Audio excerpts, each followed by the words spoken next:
Bien arrivé chez DNSA, le podcast en quête des libertés à travers l'authenticité.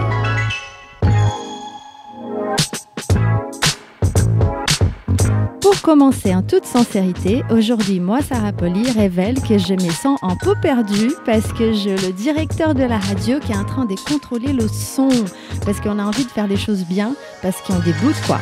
Donc, on est en train d'analyser plein de nouveaux trucs. Et aussi, c'est assez rigolo parce que c'est un déjà-vu, parce que mon invitée d'aujourd'hui, elle a déjà été là le week-end prochain et on a un souci avec le son. C'est pour ça qu'aujourd'hui, on fait très attention. Et c'est le but car on est là pour être soi-même et essayer de comprendre comment faire pour être authentique dans un monde qui essaye constamment de nous formater. Et pour m'aider sur cette quête d'authenticité, j'invite aujourd'hui celle qui revendique la visibilité des femmes sur le web, celle qui a étudié les structures dont nous habitons et qui après est allée voir ce qui se passe à l'intérieur de ces structures une fois qu'elles sont habitées par le vivant. Donc ensemble aujourd'hui, on va réfléchir au espace qu'on habite, son rapport à notre existence et est-ce que notre maison s'est prête à notre authenticité. Donc avec vous les amis, les amours, ma très chère Gigi Jired El Wabadi. Bien arrivé Gigi. Oui. Merci d'être là. Merci à toi pour ce retour. Épisode. Épisode. On va l'appeler épisode. C'est ça, exactement. Et dis-moi ma pouce, comment tu te sens aujourd'hui sincèrement? Je suis un peu fatiguée, comme c'est un peu le matin, un dimanche, mais ça va. Le moral est très bien. Yes. Je suis contente. De toute façon, je te vois, j'ai le sourire. Oh, mon cœur. Ça, c'est mon cœur. Bon, en fait, la dernière fois, on avait parlé de plein de choses intéressantes. Donc, ma volonté, c'est de tout reprendre, mais en nous laissant la liberté de parler des nouvelles choses. Donc, est-ce que tu aimerais cette fois-ci commencer le sujet, toi, pour changer de la dernière fois?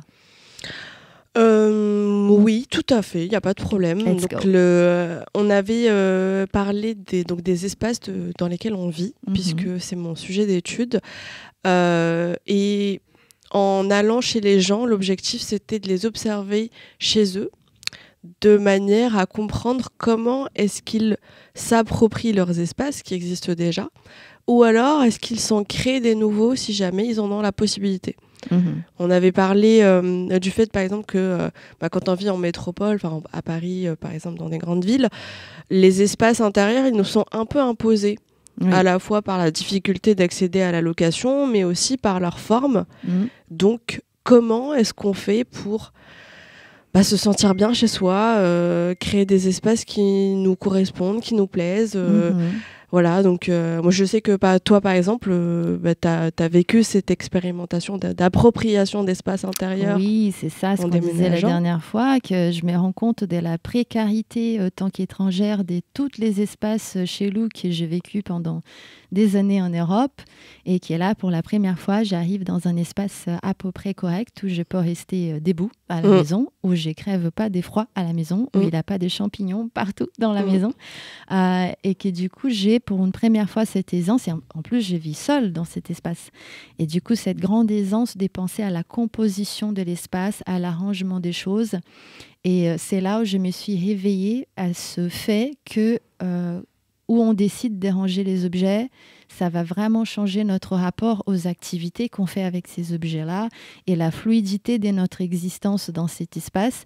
Donc avant cet espace, j'étais tout le temps contrainte à m'adapter au mieux à l'espace et tout était très difficile, tout était très rangé loin dans des boîtes où je ne pouvais même pas avoir les outils que j'avais besoin parce qu'il n'avait tout simplement pas la place.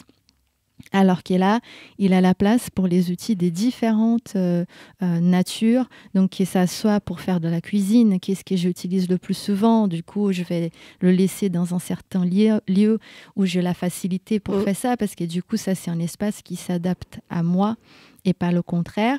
Et du coup, je vois qu'au fur et à mesure que je le soigne, cet espace, je commence à avoir une chorégraphie physique de mon propre corps qui va vers les objets d'une façon plus facile et cohérente à mon existence. Et je me sens beaucoup plus à l'aise. Et toi, tu avais dit un truc très intéressant. Toi, tu fais ce même exercice chez toi et tu as dit un truc qui m'a fait écho, c'est que cet exercice déranger les choses en fonction de nous pour que l'espace soit un reflet de notre authenticité et qui nous permet d'exister autant que nous-mêmes, c'est un processus. C'est pas un truc qu'on fait une fois et que c'est acquis. Parce que nous, on se transforme aussi dans notre façon d'être. Oui, absolument. Avant, c'était éventuellement la possibilité de créer des nouvelles pièces, d'ajouter des espaces même extérieurs, parce qu'on parle d'habitation, on parle souvent de ce qui est sous un toit, mais une habitation, ça peut être aussi l'extension avec le jardin, avec un patio, etc. Et le fait de se le réapproprier régulièrement, ça nous donne à la fois l'impression de se créer un nouvel espace, mais aussi d'évoluer, d'avancer. On n'en a pas parlé la dernière fois, mais pour moi, par exemple, c'est une chambre d'un enfant. Un enfant, au début, c'est un peu les parents qui décorent, qui l'adaptent, etc. Mais au fur et à mesure, cet enfant grandit, il arrive à l'adolescence, il va avoir envie d'aménager sa chambre comme il ou elle veut. Et au fur et à mesure, à l'adolescence, moi je me rappelle, je changeais la disposition de mon espace tous les 4 matins. Parce qu'il y a une vraie recherche de qu'est-ce qui me ressemble, qu'est-ce qui va être le plus pratique, comment est-ce que je vais pouvoir me sentir bien dans cet espace sans avoir à... faut que je sorte cette chaise pour aller au-dessus de l'armoire, pour aller chercher le truc. Du coup, tu le fais pas. Voilà. C'est souvent ça, c'est souvent une forme de flemme. Et je le dis sans aucune négativité. De récupérer les choses parce qu'on n'a pas très envie, on a envie que les choses soient plus ou moins proches. C'est plus que la flemme, c'est parce que normalement si on a besoin de quelque chose pour faire quelque chose, on a besoin d'énergie pour faire des choses. Donc si la moitié de cette énergie tu la dépenses à chercher ton outil, ça me paraît cohérent que ça te fait d'avance perdre un peu l'envie. C'est comme pour mes projets artistiques, on en parle pas mal, mais qu'il a la partie bureaucratique, administrative, de financement, et que je me dis, je mets un limite, parce que mon but avec les projets artistiques, c'est la création. Certes, je trouve que c'est important de faire la partie aussi business, mais si elle devient plus importante, ou tout aussi importante que la partie créative, j'ai raté mon intention en fait. Et du coup, j'essaie de faire attention à ça, aussi à l'espace où j'habite et aussi à mon corps, aussi comment on s'habille, tout ça. Enfin, il faut que tout ça puisse être une expression de qui on est véritablement.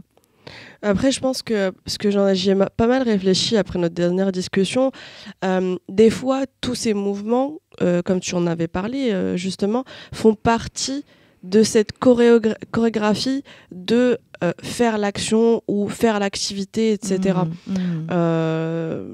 Je sais pas, par exemple, faire se baigner un enfant dans une petite pataugeoire, dans la chorégraphie, c'est prendre la piscine, remplir avec l'eau. Enfin, ça fait partie de l'activité. C'est un rituel presque, parce que surtout si tu le fais tous les jours ou presque, et c'est ce que j'arrive dans ce nouveau espace avec la couture par exemple.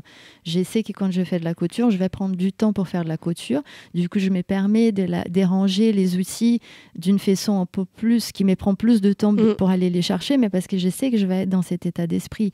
Alors que tous mes outils de travail, l'ordinateur, la tablette pour les illustrations et tout ça, il faut que ça soit vraiment à portée de main, parce que quand j'ai le temps de travailler ou que l'élan créatif me prend, il ne faut pas que je perde mon temps à chercher, à connecter les choses. Il faut que tout soit à peu près prêt, parce que c'est le rituel, quoi. Et ça va se répéter, se répéter, se répéter. Donc, je vous conseille à faire attention si vous allez faire des gestes répétitifs, que ça soit des gestes qui vous conviennent. C'est super important. C'est ça. Et mais c'est surtout, pour revenir sur la question de l'espace intérieur, si on reste un peu sur... On va être très Paris focalisé, mais de manière générale, c'est les grandes villes en France et potentiellement aussi dans les maisons, même à la campagne, parce qu'il y a de moins en moins de différences, même s'il y en a, malgré tout. Mais vu que les gens bougent, les gens sont en contact avec d'autres personnes, d'autres endroits, les choses se ressemblent. c'est de ne pas subir son espace. Je pense que toi, comme moi, on a fait cette expérimentation justement de subir son espace, d'en avoir tellement peu qu'en fait, il n'y a pas moyen de faire autrement. Mais du coup, même dans ces petits espaces, d'essayer de trouver on va appeler des silver linings, des choses bien, des choses positives. Et du coup, j'avais proposé un exercice à faire. C'est vraiment de prendre un papier, un crayon, de quoi écrire et dessiner, et de noter, que ce soit en schéma, que ce soit en mots, c'est quoi votre espace, votre espace idéal, si jamais vous étiez amené à vraiment à le créer de zéro, avec des émotions, avec ce que ça vous procure, et afin de vous aider dans la vie de tous les jours, de commencer à voir comment est-ce que ces éléments que vous avez posés sur un papier, vous pouvez les appliquer dans votre espace actuel. Sachant que beaucoup rêvent de leur maison, de leur appartement, etc. Et donc, ça fait une sorte de grille de lecture pour éventuellement l'acquisition d'un bien par la suite, si jamais, ou la construction. Parce qu'on parle aujourd'hui beaucoup d'acheter, mais on peut très bien faire construire, même si c'est de moins en moins le cas. Et donc, quand on construit, on dépend de règles d'urbanisme, donc qui nous sont imposées par les mairies, les communes, mais on subit moins ce que les précédents propriétaires ont mis en place, par exemple. Oui. Et pour vous faire ancrer cette proposition des Gigi, je vais mettre une petite ambiance musicale pour vous faire imaginer à quoi ça ressemblerait votre maison idéale. Et après, aller chercher les solutions qui vous êtes à portée de main. Et je propose aussi pour les personnes qui n'ont pas envie de passer à l'action, parce que ça aussi, c'est une histoire d'énergie, de mettre de l'énergie, et on est aussi flemmard, et on n'a pas le temps, et etc. Je vous invite juste la réflexion, tu vois, de réfléchir cette semaine, juste d'observer et de vous poser la question, est-ce que cet espace me ressemble, est-ce que je suis à l'aise dans mes mouvements, dans mes actions à l'intérieur de cet espace, et éventuellement partager avec nous dans YouTube, dans les commentaires, tout ça, si oui, si non, et si vous avez des inspirations auxquelles on n'a pas pensé à discuter aujourd'hui. Et moi, j'aimerais faire revenir un peu en arrière sur quelque chose que tu disais sur l'appropriation de l'espace, parce que c'est vrai que qu'on en parle d'acheter, qu'on en parle de construire et qu'on en parle d'aménager, on est déjà dans un certain type de privilège. Bien sûr. Et c'est ce que j'ai dans mon humilité aujourd'hui avec mon petit 19 mètres carrés non mansardé avec une grande fenêtre, donc c'est chouette. Mais j'ai déjà été de l'autre côté, qu'on n'a pas des choix et on est vraiment contraint à des espaces assez pénibles des fois. Et en fait, tout à fait ce qu'il t'a dit, tu vois, qu'est-ce qu'on peut dans notre idéal amener dans cet espace qu'on a en réalité, ça c'est un très bon exercice. Mais un autre exercice aussi, c'est l'espace extérieur.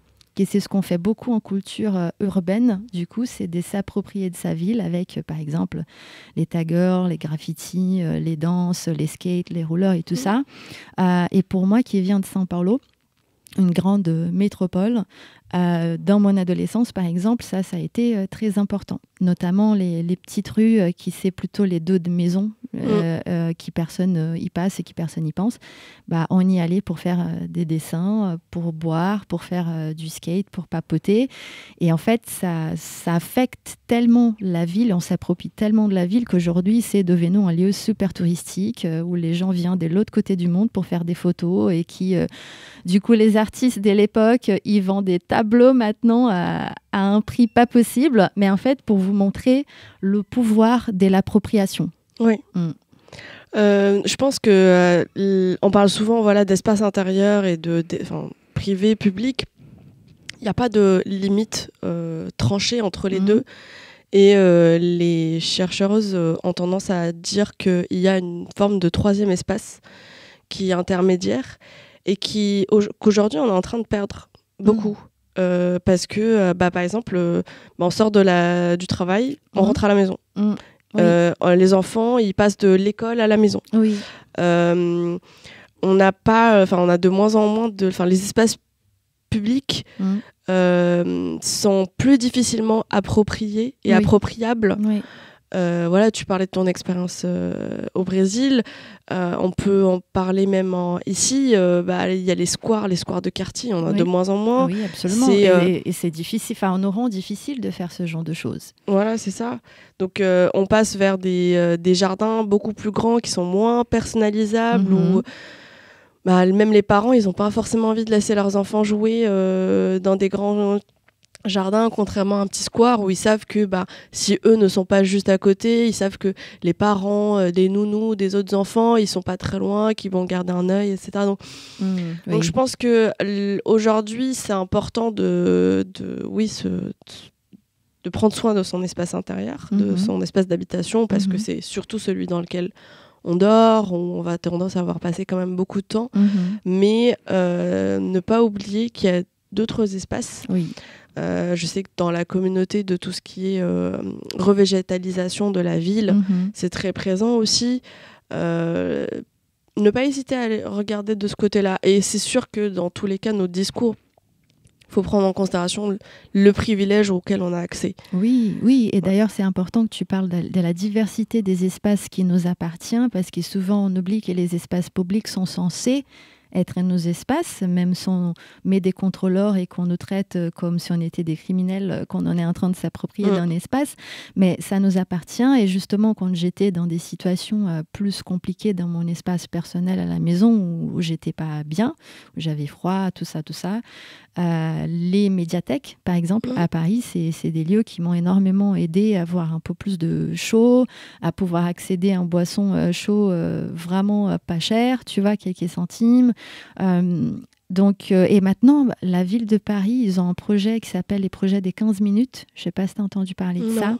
C'est assez utopique, mais ils ont déjà commencé à faire des tests. Le but, c'est que chaque personne, à partir du moment que tu sors de chez toi, de ta maison, tu puisses tout avoir accès au maximum 15 minutes à pied pour diminuer les trajets en transport.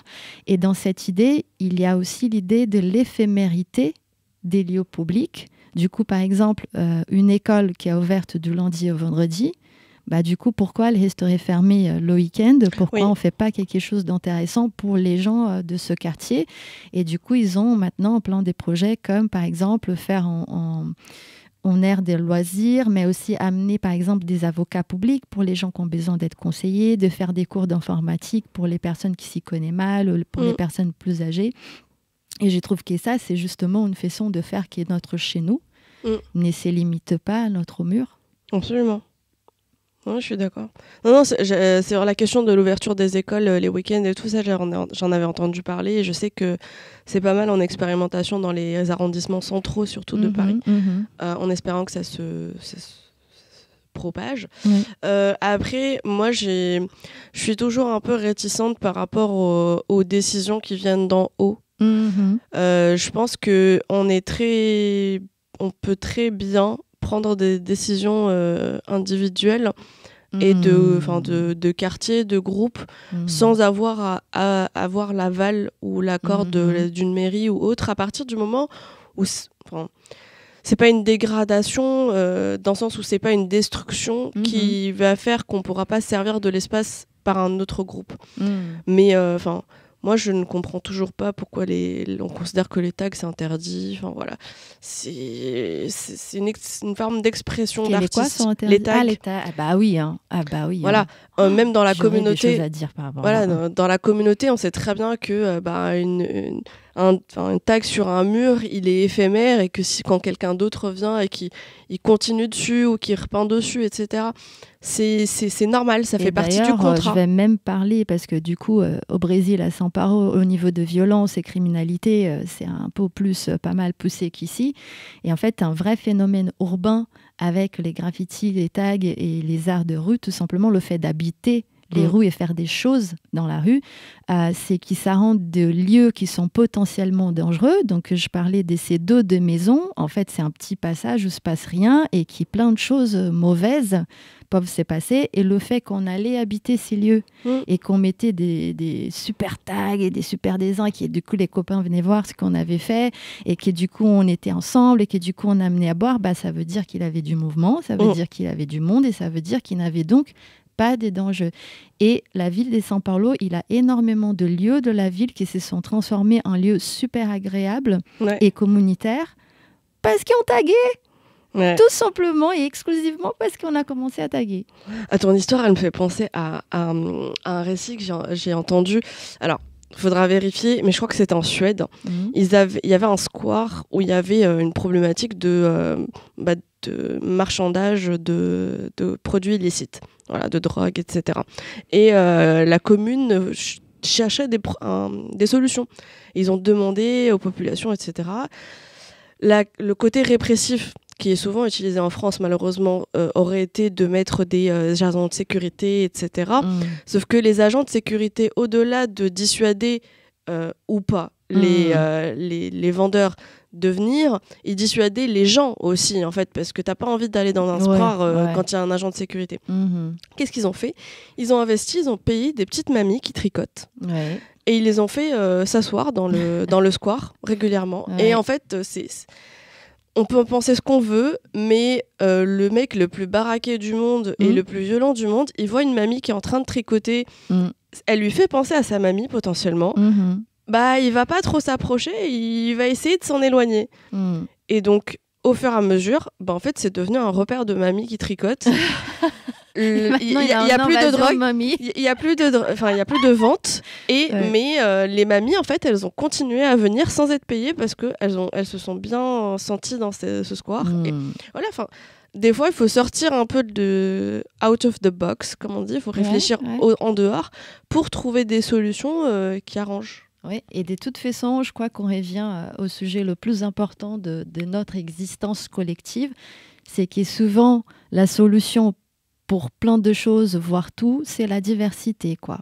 C'est de se côtoyer et de vivre entre personnes qui sont différentes parce que c'est la seule façon qu'on a un équilibre. La nature est là pour nous prouver. Les plantes, tout ça.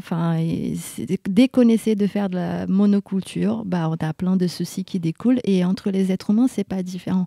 Donc c'est vrai que quand on se mélange, il a une harmonie, un équilibre qui s'est créé de soi, parce qu'aussi on commence à nous-mêmes à comprendre la diversité qui existe autour de nous et à s'adapter, et à se montrer, et voilà. Et du coup, comme ça, tout le monde est authentique, et tout est coloré, et tout est beau.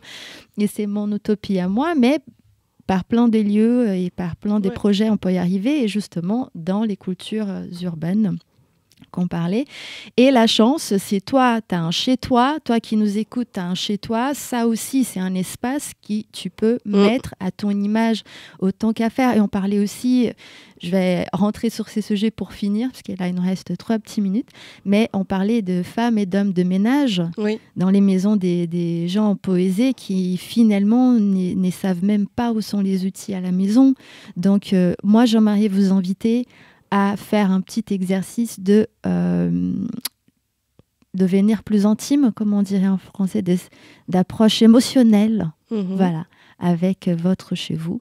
Et un partage avec nous, si ça vous dit, de à quelle conclusion vous y arrivez après cette réflexion. Et du coup, pour finir, ma Gigi, j'aimerais te poser la dernière question du podcast. Qu'est-ce que tu considères des plus authentiques chez toi, ma belle ? Ce que je considère de plus authentique chez moi, c'est mon regard, mais pas mes yeux, enfin, si mes yeux, mais mon regard que j'espère continuer à être un peu enfantin, dans le sens où j'essaie de voir les gens, de les observer, de toujours poser la question de pourquoi. Enfin, il y a des gens, je comprends pas comment ils vivent leur vie sans poser des questions de pourquoi est-ce qu'on fait ça, pourquoi est-ce que c'est comme ça, et du coup une forme de naïveté peut-être des fois qui peut ne pas bien servir, mais au moins j'ai aucun regret à avoir ce regard un peu naïf sur les choses. Donc, l'enfant curieuse chez toi, quoi. Exactement. C'est beau, j'adore. Et maintenant, je vais faire une conclusion toute jolie avec la musique et tout. Allez, c'est parti. Merci, ma Gigi, de ta présence. Donc, Voilà, c'était Gigi avec Sarah Poli chez Densa Podcast. Densa est diffusé en vidéo sur ma chaîne YouTube Sarah Poli et en audio sur le site des radios raptz.com. Rappelez-vous que Densa est aussi une rencontre réelle et pas que virtuelle et que je vous donne rendez-vous une fois par mois entre introvertis et extravertis pour danser et se défouler comme chacun en a envie. Pour connaître les prochaines rencontres et s'inscrire à la newsletter Densa, allez sur le site sarahpoli.com/densa. Toutes ces informations sont disponibles sur le site mentionné, sur la chaîne YouTube et sur RapTZ. Gigi, merci encore de ta présence. Merci à toi pour l'invitation. Plaisir. Je vous invite maintenant à entendre le témoignage d'un auditeur et je vous attends au prochain Densa. Ciao.